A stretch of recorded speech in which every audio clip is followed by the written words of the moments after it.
के बीच हूँ। आए, मैं तो भर दिन गरीबों के बीच रहता हूँ, आए और मारे। मैं तो बार बार कह रहा हूँ, आप लोगों को इतनी चिंता क्यों हो रही है कि हम डर गए। हम तो कह रहे हैं कि हम डर गए, अब खुश रहिए ना, अपने मियाँ मिट्ठू बनिए। हम डर गए, प्लीज खुश रहिए। मैं मरने की तैयारी कर चुका हूं, मैं जाऊंगा तो इंसानियत को बचा के ही जाऊंगा। बस आप गाली गलौज ना करें, मेरा आग्रह है, अन्यथा मेरे लिए बहुत परेशानी का कारण बनेगा। मैं लगातार परेशान हूं और मैं बोलना नहीं चाहता। और आप जैसे पैखाना और शुगर के गूं से मुंह नहीं लगना चाहता। आप जैसे पैखाना और शुगर के गूं से मुंह नहीं लगना चाहता।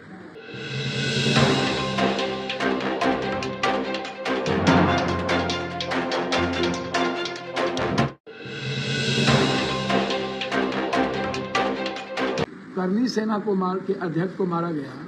मेरा सवाल यही है, वहां जुबान क्यों नहीं खुली? वहां आपकी हैसियत और औकात कहां चली गई?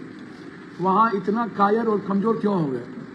वहां आपने इस हत्या करवाने वाला, गछने वाले का आपने विरोध, या आप क्यों नहीं कहा कि मैं लड़ूंगा, मैं क्षत्रिय समाज का नेता हूं, या मैं क्षत्रिय समाज का बाहुबली हूं? मैं आपसे आज कह रहा हूं कि मैं क्षत्रिय भी हूं, मैं ब्रह्म भी हूँ, मैं नमो बुद्धाय भी हूँ, मैं भीम भी हूँ, मैं मीम भी हूँ, मैं कानू भी हूँ, तिलका माझी भी हूँ। जब कभी ऐसी कोई भी विचार या कोई भी ताकत जो हमारे देश के संस्कृति को, आम कोई भी एक गरीब आदमी इस दुनिया में जिसको कोई चैलेंज करेगा, आम या खास, मैं अपनी जिम्मेदारी सरकार तक पहुंचाऊंगा। ये मेरा कर्तव्य है, दायित्व है। सरकार जाने उनको क्या कानून बनानी है, क्या संविधान बनाना है, क्या संविधान की रक्षा करना है, किसको प्रोटेक्ट करना है, ये सरकार जाने। लेकिन कोई एक आदमी भी इस धरती पर, चाहे वो खास हो या आम, लगातार आपके दुनिया के मैसेज आ रहे हैं कि अमुक आदमी से हट जाओ, तो अमुक आदमी की बात ना करो। तो मैं आपसे इतना कहना चाहूँगा कि मैं बिल्कुल क्लियर हूँ। मुझे बहुत सारे काम करने में, मैं ऐसे विवादों से दूर रहना चाहता हूँ। मैंने ट्वीट एक की जब कोई संदर्भ था, और अब 13 तारीख के बाद इसको आप लोग राजनीतिकरण और संदर्भ बनाते जाइए। अरोरा को जब धमकी मिली मारने का, तो वो कौन सा हिंदू मुसलमान था? वो सनातन नहीं थे। फिर इसी तरह से अन्य जगहों पर भी मारा गया, और आगे भी इस तरह की बातें लगातार चल रही है। पूरे देश में उगाही की शुरुआत हो गई, और कनाडा में भी जो बातचीत आई या लगातार जो बातचीत हो रही है, उसमें देश के व्यापारी बंधु सशंकित है, डरे हुए हैं कि कब किसका नाम आ जाए, कब किसको मार दे, कब किसको मारने लगे। तो इस तरह की चीज़ें जो समाज में आ रहा है, तो ये तो गलत है। ये तो मुझे लगता है कि ये सही नहीं है। क्यों आप किसी को अरोरा, अब अभी एक छोटे से मासूम बच्चा जो धर्म गुरु के रूप में इतनी अच्छी प्रवचन देता है, वो बच्चा, उसको मारने का फरमान जारी कर दिया, तो ये तो गलत है ना भैया। मतलब मेरे देश में जब हिटलर से भी अलग, बिल्कुल डिफरेंट और चंगेज खां की तरह आप दुनिया में बिना किसी कानून के, ना कोई कानून, ना संविधान, ना देश, और आप सुपर पावर हो जाइए, तो फिर वो देश कमजोर होता है। और मैं अपने जीते जी अपने देश को, अपनी संस्कृति को, और देश के 140 करोड़ गरीब अमीर हो नागरिक को कोई अपने रसूख, अपनी वसूली, या उसके पीछे राजनीतिक कारण भी कई सारी चीज़ें आती हैं, नाम भी आया हुआ है, चर्चा भी है, प्रोटेक्शन भी। देखिए एक बात समझिए, कोई भी आका, कोई भी दादा बगैर सरकार के प्रोटेक्शन के बड़ा नहीं हो सकता। मैं बार बार कहता हूँ, भिंडरवाला को लीजिए या दुनिया में जिसको लीजिए, जब किसी का संरक्षण प्राप्त होता है और सरकार जब अपनी पॉलिसी या नीति के तहत रॉ हो या कोई भी, जब अपने तरीके से चीज़ों को देखता है, तो वह नए गेम या नई चीज़ों को ईजाद करता है। तो कभी कभी ऐसी घटना बड़ा गलत हो जाता है देश और संविधान की। तो मैं समझता हूँ कि जो लोग बड़ी बड़ी बात, मलेशिया में तो कनाडा से बैठकर मार देंगे पप्पू, ठीक है। देखिए, मरने मारना मेरे हाथ में नहीं है, किसी को मार सकता है, कोई मर सकता है।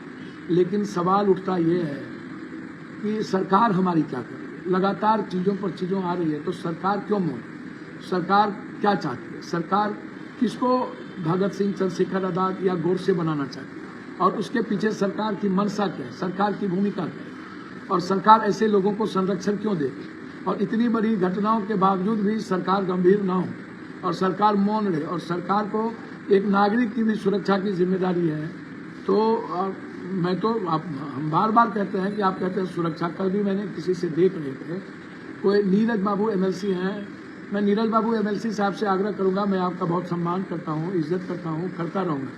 मैंने कोई भी ऐसी चीज़ें, मैंने सब कुछ दे दिया था। जो लोग ये कहते हैं कि जो मैंने मोबाइल दी, तो मोबाइल तो सामने में है, वीडियो सामने में है, सब कुछ दिया हुआ है। सारी चीज़ों को आप जांच कर लीजिए, ईमेल आया हुआ है, जांच कर लीजिए। जो लोग ज्ञानी हैं तो सरकार में है, सरकार से बड़ा तो दुनिया में कुछ होता नहीं है। तो या तो मैं गलत हूँ तो हमको फांसी दे दीजिए, या नहीं तो आप अविलंब हम पर केस करिए। आप इतना लेट क्यों कर रहे हैं? एफआईआर हम पर करना चाहिए कि मैंने गलत क्यों पैदा किया। तो आपको लेट होने में, आप गाली गलौज से अच्छा है आपकी सरकार है, आप तुरंत एफआईआर करवाइए। 13 तारीख को मैंने ट्वीट किया था, 14 तारीख के बाद 15 तारीख से आज 2 तारीख, 1 तारीख हो गया। 2 तारीख तक पूरे देश में एक भी न्यूज नहीं है, सिर्फ पप्पू यादव और अन्य मलेशिया, तो ये तो वो क्यों का है, इसका क्या मतलब? एक बात आई गई, इतने चीज़ों को आप लगातार विवाद में करके, और जो लोग बीच बीच में आकर के गाली गलौज अपनी दुकान चलाने के लिए, पप्पू यादव का नाम लेके अपना व्यूवर्स बढ़ाने के लिए, आपको औकात है ना अपनी व्यूवर्स बढ़ाने के लिए, तो अपने कामों से बढ़ाइए। आपको तो काम मिला हुआ है, आप सरकार में हैं, आप एमएलए हैं, आप एमपी हैं, आप प्रधानमंत्री के नज़दीक हैं, आप लगातार काम कर रहे हैं। तो आप काम क्या किए हैं उसको आप बताइए कि हमने ये काम किया, हमने ये दायित्व निभाया है, हमने ऐसा किया है। आप उस बात को क्यों नहीं करते? काम करने में आपको क्या लगता है, क्यों नहीं काम करने का दायित्व आप क्यों नहीं निभाते? मुझे लगता है कि आपको उस दायित्व को निभाना चाहिए। और किसी को गाली गलौज देने से बेहतर है कि आप अपने कामों के बारे में जनता को बताइए कि आप क्या कर रहे हैं। आप ब्लॉक में आधार कार्ड में पैसा बदलवाने में जो पैसा लगता है उसको रुकवा दिए है। आपको औकात है तो आप आरटीपीएस में पैसा लेने से रुकवा दीजिए, सर्वे में रुकवा दीजिए, जमाबंदी में रुकवा दीजिए। सो तो आप मंत्री विधायक एमपी एमएलए को ये औकात तो होती नहीं है, तब भी इतना अहंकार किस बात का है? जब आप एक जनता को बगैर पैसा का आप औकात ही नहीं है, और आपको और दूसरा पैसा लूटने के अलावा, दूसरा पीसी लेने के अलावा आपको कोई औकात ही नहीं है। उसके बावजूद आप अपनी हैसियत को बड़ा करते हैं। हम याद दिलाना चाहेंगे आपको कि जब एक मंत्री जी की पत्नी चुनाव लड़ रही, एमएलसी की चुनाव लड़ रही थी, तो मैंने अपने बहू के तरफ मैंने उनकी मदद की। नहीं की तो आप अपने बच्चों के माथे पर हाथ रख के कहिए कि पप्पू यादव ने ओपन आपकी मदद की थी या नहीं, और आप पहली बार एमएलसी बने थे या नहीं। क्या मैं बेटी नहीं मानता हूं? क्या मैं बहू नहीं मान करके काम किया था? मैं उन मंत्री जी से पूछना चाहूंगा कि जो बड़बोलेपन से ही आप अपनी सुर्खियों में रहना चाहते हैं। भैया मैं आपसे एक बात कहूंगा कि मंत्री जी, मेरा आचरण और चरित्र चिंतन समाज में नफरत पैदा करने का नहीं हो सकता।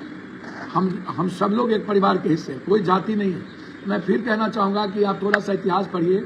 अर्जुन का, कृष्ण का, हम लोग एक ही परिवार, एक ही हिस्से से आते हैं। आपको किसने सिखा दिया गाली गलौज करने के लिए, ये मुझको नहीं पता। ये ज्ञान और ये कथावाचक आप कहाँ से बांटते रहते हैं, और कौन है अक्षरकटवा और निरक्षर आदमी को रखना बंद कीजिए अपने से। और आपको औकात है तो अपने ब्लॉक को भ्रष्टाचार मुक्त करिए, हैसियत है तो आप अपने पंचायत को भ्रष्टाचार मुक्त करिए। आप लोगों की मदद करिए, लोगों को आप मेडिकल फ्री दीजिए। ये झूठ फूस का, ये क्रिमिनल के बीच में किसी को गोडसे या किसी को बड़ा हिंदू सम्राट, सब हम लोग सब सनातने के लोग, विचारधारा के लोग हैं। सम्राट हमको नहीं बनना, आप बनते रहिए। मंत्री जी एक आग्रह है, विनम्रता के साथ याद कीजिए, जब सुशांत की मौत हुई थी तो सबसे पहले मैंने कहा था मर्डर है, ये मौत नहीं है। आज तक किसी को औकात नहीं हुई सुशांत के मौत पर यह कहने की कि ये मर्डर है। मैंने कहा था ये मरवाया गया, और आज भी मैं उस बात पर तटस्थ हूं कि सुशांत को मरवाया गया। सुशांत मरे नहीं, सुशांत आत्महत्या नहीं किए। और मुझे गर्व है सुशांत पर कि वो पूर्णिया से, और उसके सुशांत के नाम पर मैं कई कार्यक्रम भी शुरुआत करूंगा। लेकिन मैं आपसे आग्रह करता हूं कि मंत्री जी आपको क्या लगता है? देखिए मंत्री जी, पैखाना पर कोई भी पत्थर नहीं फेंकना चाहेगा, सुगर के गुण को माखना कोई नहीं चाहता, गंदगी पर ढेपा फेंकना कोई नहीं चाहता, टिट फॉर टैट को जवाब नहीं दिया जा सकता। अब हम पैखाना पर पत्थर फेंकेंगे तो हम ही को पड़ेगा। अच्छा, कोई कमजोर तो है नहीं, संख्या भी 3 गुना 4 गुना ज्यादा है लोग। यदि मैं एक प्रतिक्रिया दे दूं और आपके कारण किसी जाति या किसी चीजों के बीच नफरत और पैदा होने लगे तो ये तो गलत होगा। इसीलिए मंत्री जी, मैं आपकी इज्जत जाति के आधार पर भी, परिवार के आधार पर भी करता हूं, और मैंने हमेशा आपका सम्मान किया है। मैंने कभी आज तक जीवन में आलोचना नहीं की है। दूसरी चीज, मैं यदि कुछ बोलूंगा और कल कोई मेरे समाज के कोई बच्चे या मुझको प्यार करने वाला किसी भी जात का लड़का आपके खिलाफ कुछ बोल दिया तो इससे नफरत पैदा होगा और फिर ठीक नहीं होगा। लोगों में तकलीफ होती है जब आप गाली गलौज का गुतरते हैं और जिस बात को लेकर आप कहते हैं कि ये सही आचरण नहीं है, इसको सुधारना चाहिए और अपने कामों में लगना चाहिए। मैं आग्रह करूंगा, मैं गलत हूं, सही हूं, आप एफआईआर करा दीजिए। मैं आपसे पैर पकड़ता हूं, हाथ जोड़ता हूं, लेकिन गाली गलौज मत कीजिए। आप एफआईआर करा दीजिए, आप पूरी जांच करा लीजिए, जितना वीडियो, जितना एसएमएस, जितनी चीजें आई है, और जो जांच सही हो तो करिए, ना हो तो मत करिए। सरकार में आप, हमें कोई जरूरत नहीं है। मतलब सुरक्षा की जिम्मेदारी पप्पू यादव की नहीं है। हमें तो पहले भी वाई थ्रेट मंत्री जी मिला हुआ था और आपको भी पता है कि मुझे सुरक्षा, मैं अपने आप पर नहीं आना चाहता। और कोसी सीमांचल मिथिलांचल कोई कमजोर जगह नहीं है, ये बहुत मजबूत जगह है और संघर्ष का नाम पप्पू यादव रहा है और हमें वैचारिक रूप से संघर्ष करने भी आता है और सड़क पर बैठने भी आता है और मरने भी आता है। तो हम मरने की तैयारी भी कर सकते हैं आपके इस आचरण के कारण। लेकिन मैं, कहावत है, ऊंट बैठ जाए तो गधा से ऊंचा, हाथी चले बाजार कुत्ता भूखे हजार। कुत्ता जब भूखने लगे तो उसको रोटी फेंक के चुप कर दीजिए, उसको लाठी मत मांगे। और मुझे लगता है कि जो एमपी एमएलए इस तरह की फालतू चीजों में पड़ते हैं वो जाहिल है, वो नासमझ है, वो दया के पात्र है, गुस्सा के पात्र नहीं है। और मंत्री जी और मधेपुरा के विधायक जी और अन्य लोग, ये लोग दया के पात्र हैं, या महाराष्ट्र के हों चाहे कोई भी, या उत्तर प्रदेश के। आप दूसरों के दया पर जिंदा है, दूसरों के दया पर एमएलए एमपी बनते हैं। आप उछल कूद मत करिए प्लीज। और जो विधायक मधेपुरा के हैं, आप याद कीजिए, आपको 38 लाख रुपया और 42 लाख रुपया 2 बार चुनाव में लड़ने के लिए आपकी मदद की गई थी। आप क्या लिखते थे पत्र में, वो याद रखिए। आपको क्या बकना, आप क्या हर चीज लड़ाई में, आपसे मेरी कोई बातचीत तो कभी होती नहीं है। आपके जो आका हैं आप वहां रहिए ना, मुझे क्या आपत्ति है, मेरा भी आका हो सकते हैं वो, मैं भी उनका सम्मान करता हूं। लेकिन आप बीच बीच में जिस तरीके की बकवास करते हैं, ये क्या फायदा। आपको तो 2-2 बार चुनाव लड़ाए हम, और वो पर्चा भी है आपका जिसमें आप क्या लिखे हैं मेरे बारे में। आप सोचिए क्या बोलते हैं। इसीलिए मैं दोनों आदमी को सलाह दूंगा, या और भी लोगों को। अब नीरज बाबू, हम तो हमेशा आपकी तारीफ की है, अब मैं आपसे भीख मांगने तो गया नहीं, मैं दया का पात्र तो हूं नहीं कि हमको कुछ दे दीजिए, या मैं सरकार की कोई आलोचना तो कर नहीं रहा हूं। नीतीश कुमार जी मेरे सम्मानजनक हैं, मैं नीतीश कुमार पर कोई आरोप प्रत्यारोप तो लगा नहीं रहा हूं। कल मैंने आपका बयान सुना, मुझे अच्छा नहीं लगा। खुरपी के ब्याह में हसबा बराती, हसबा के ब्याह में खुरपी बराती वाला बात हमेशा आप करते रहते हैं, अच्छा नहीं लगता। सबको एक घाटी में मत घाटिए, एक घाट देनिया बकसता है, ऐसा तो बकसिए मंत्री जी, नीरज बाबू। सबको एक ही तरह आप काहे नहीं जवाब देते हैं राजद के प्रवक्ता का। आपको तो गाली गलौज से घिनाता रहता है, तो आपको कुव्वत नहीं है। आप लड़ जाइए, आप एफआईआर करवाइए। आप हमारे जैसा कमजोर आदमी पर कायला पड़ जाते हैं। हम बहुत कमजोर हैं, हमको डर है मरवा देगा। बम्बई हम ही जाते हैं, लड़ते दुनिया में हम ही हैं, वर्ल्ड से लड़ते हम ही हैं, कमजोर भी हम ही हैं। मलेशिया भी हम ही लड़ेंगे, आप चिंता मत करिए, और अपने बदौलत लड़ेंगे, सबसे लड़ेंगे, आप घबराइए नहीं। मैं इस दुनिया में कोई एक डेस्टिनी है, कौन है वर्ल्ड में, दुनिया की सृष्टि में, उसी का रेस्पेक्ट करता हूं। मौत डरता किसी से नहीं हो, न भगवान से, न धरती पर इंसान से, उनकी इज्जत करता हूं। इसीलिए डर है कि इंसान को मैं कष्ट न दूं। मैं डरता फरता नहीं हूं, मरना तो तय है। भगवान को कल मारना हो आज मार दे, जितने दिन आए हैं उतना दिन अच्छा करके जाएंगे। जो सच है उसको बोल के जाएंगे, सच्चाई के अलावा कोई रास्ता नहीं है मेरा। झूठ को मिटा के जाएंगे, और संविधान, लोकतंत्र और मेरे देश से बड़ा और आदमी से बड़ा कोई नहीं हो सकता। इसलिए मैं अपनी बात सरकार को जगाने के लिए कहता हूं। मेरा आग्रह है कि आपको बहुत लोग गाली गलौज करते हैं, उसका जवाब दीजिए। मैं आपकी इज्जत करता हूं और आपको दीपावली और गोवर्धन पूजा की बधाई। मंत्री जी आपको भी, ब्रजभूषण भाई आपको भी, विधायक जी आपको भी, और उन लोगों की भी जो आलोचना करते रहते हैं हमेशा 24 घंटा। यार मैं नहीं, आप सरकार को कह दो मुझे सुरक्षा नहीं चाहिए, मैं बार बार तो कह रहा हूं। आप हटवा लो ना, आप पावरफुल आदमी हो और आप दुनिया बदलो। मैं तो बार बार कहता हूं कि आप दुनिया बदलिए, तो क्या प्रॉब्लम है दुनिया बदलने में?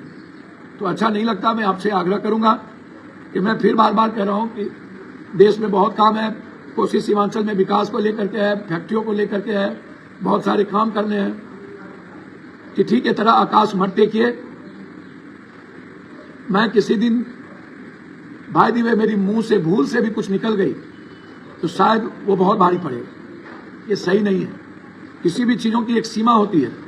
आप बराबर और लगातार आप कुछ न कुछ बके जा रहे हैं।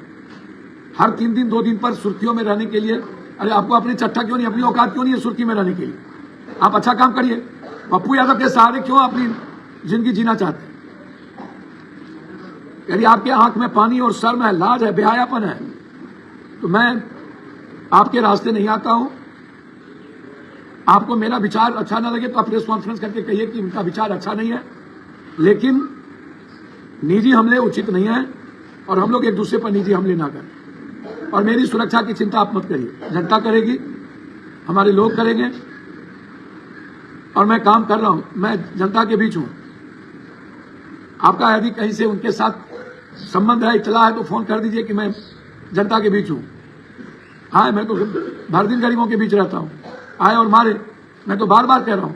आप लोगों को इतनी चिंता क्यों हो रही है कि हम डर गए? हम तो कह रहे हैं कि हम डर गए। अब खुश रहिए ना, अपने मियां मिट्ठू बनिए। हम डर गए, प्लीज खुश रहिए। हमको डर लगता है, तो आपको पता चलेगा। आगे आगे देखते चलिए। हम अपने कर्मों से दुनिया को लोग झुकाते हैं, वर्ल्ड को चैलेंज करते हैं। सदन में आपको पता चलेगा नवंबर में हम डर गए कि क्या क्या होता है। सुनते जाइए। कल से मैं झारखंड में हूं और मेरा संकल्प है झारखंड और महाराष्ट्र में सरकार बनाने का। कल 3 तारीख है, मैं जमशेदपुर में रहूंगा। अजय जी हमारे बहुत ही लाइकिंग रहे हैं, मैं उनके लिए जीता हूं। कांग्रेस की जिम्मेदारी दी गई है कांग्रेस की तरफ से, झारखंड में वहां जा रहा हूं। 2 दिन महाराष्ट्र भी रहूंगा। आपको जहां आना हो आ जाइए, खुला हूं मैं। जहां आना हो आके चैलेंज करिए, मारिए। फिर मैं अंत में कह रहा हूं, मुझे किसी के निजी लोगों से मतलब नहीं, निजी जिंदगी से मतलब नहीं। अपराध और अपराधी को मिटाने की जिम्मेदारी सरकार की है और सरकार को जगाने की जिम्मेदारी जनता ने पप्पू यादव की दी। वो मैं बोलूंगा। लोकतंत्र बचाने और इंसानियत बचाने के लिए मैं मरने की तैयारी कर चुका हूं। मैं जाऊंगा तो इंसानियत को बचा के ही जाऊंगा। बस आप गाली गलौज ना करें, मेरा आग्रह है, अन्यथा मेरे लिए बहुत परेशानी का कारण बनेगा। मैं लगातार परेशान हूं और मैं बोलना नहीं चाहता, और आप जैसे पैखाना और शुगर के गूंद से मुंह नहीं लगना चाहता। बस मैं इससे ज्यादा नहीं कहूंगा। बहुत बहुत धन्यवाद।